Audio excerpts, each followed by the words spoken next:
In this video for section 1.3, we're going to talk about supply and demand curves. And this is something that you will learn much more about in an economics class. We're just going to kind of do some basic stuff here in this class. So the first thing that you're going to do is click on this link to open the Desmos graphing calculator file. And when you click that link, this is what is going to pop up. So you see the graph and you see the tables on the left-hand side containing the points that are in the graph.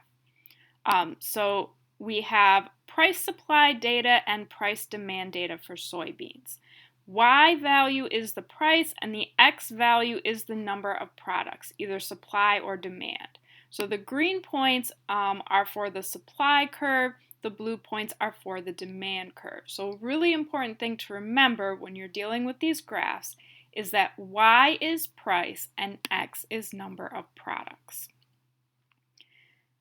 So our units here for products are in billion bushels, but depending on the product, you might have a different type of unit. When you're looking at this calculator, if you want to add the tables of data yourself, so when you're doing the homework problem, you're going to have to put these values in. The way that you do that is you click in an empty line. So I already have things in lines 1 and 2. I'm going to go to line 3. If you have a fresh graph, you can just put it in line 1. Click on the plus sign in the upper left corner that says Add Item. And here you will see the items that you can add. We're going to add a table. So click on Table. And when you do that, it will give you a table where you can enter your X and Y coordinates. It looks like there's only one row here, but as you add numbers, you will see that more rows will appear so that you can continue adding as many values as you need. If you want to delete something, just click on the big X and it will go away off of your graph. So moving on to number 2 here, we're going to add in a new row, we're going to add this equation. Y1, we're using this approximately equal sign that you will see on your keyboard in the upper left corner, AX1 plus B. You can't copy and paste from the Word document into the calculator, you have to type it out. So I'm going to type that in now, and what this is going to do is it's going to give me a line of best fit or a regression line for my data in table 1. Notice that when I'm typing this, I'm not doing anything to get these subscripts, I'm just typing the numbers as they are. Desmos is automatically putting those in as subscripts for me. And what happened when I made this line is it made a blue line, which is a little bit confusing because I'm making a line for the green set of points. So what I would do to change that to green is if I click on the wheel icon here at the top, then I can click on the color here on the side of whatever it is that I want to change, and I can select to change it to green so that it matches the green points. Then click Done when I'm done. I could choose any of these colors that I wanted to make the lines. I could also change the points in the table by doing the same thing. So here I have a line of best fit for the green points. Notice that the line is pretty close to all of the points. It doesn't go through them all exactly. It would be impossible for a line to go through them all exactly, but it's pretty close to all of them. So now what I'm going to do is I want to write the linear regression model or the equation for the price supply data. X is supply and Y is price. So I'm going to copy the equation that Desmos gave me, and it says to round to 2 decimal places as needed. So looking at my graph, my A value here is the slope because it's in front of X. So instead of M, they're using A for slope. So my slope would be 1.53.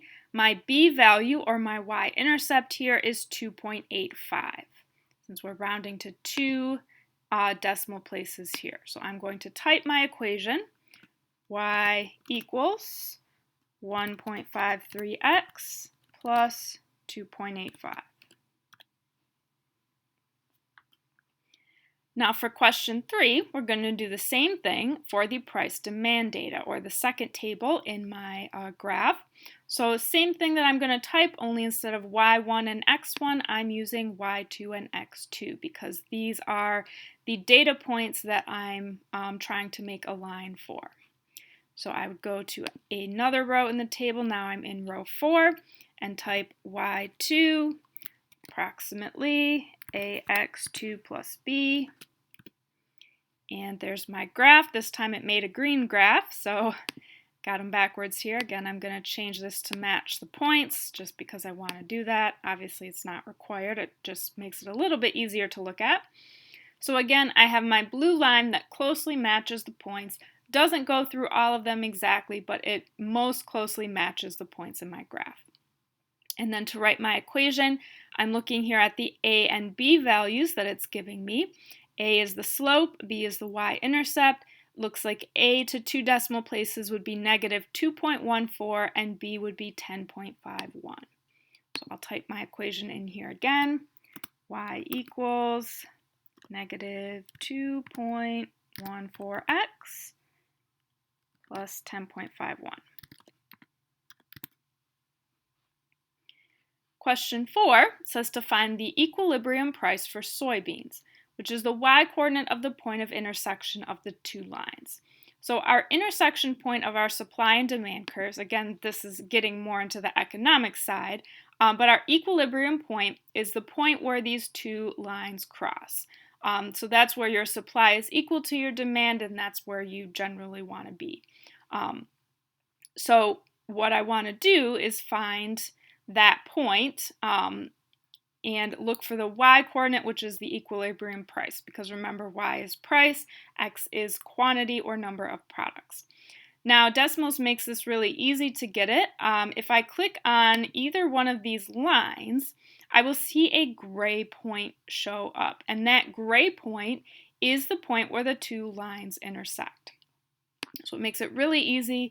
All I have to do is click and I can figure it out. I don't have to do any algebra or anything like that. Click on either line. The gray point shows up. If I click on the gray point, it makes it black, and then I can see exactly what the coordinates are. So my y-coordinate, if I'm talking about price, 2 digits after the decimal point, so it would be $6.05.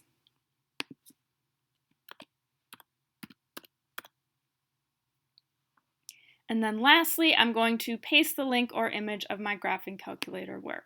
So I'll go through this kind of one more time here, how you can export the image or copy the link from Desmos, and then you can import the image into your Word document or just paste the link if you'd rather have that.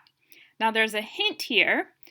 When you do this problem in the homework, make sure that you put supply or demand as the x-coordinate and price as the y-coordinate. The homework problem will give you the tables backwards. I don't know why they do that. I don't write these homework problems. I didn't write this textbook. It's a little bit annoying, but just be aware of you will need to flip the columns. If you do it incorrectly, there's not really a way in Desmos to copy and paste. You're just going to have to type all of the values over again. So make sure that you are putting the supply or demand in the X column, the price in the Y column when you're doing this in the homework.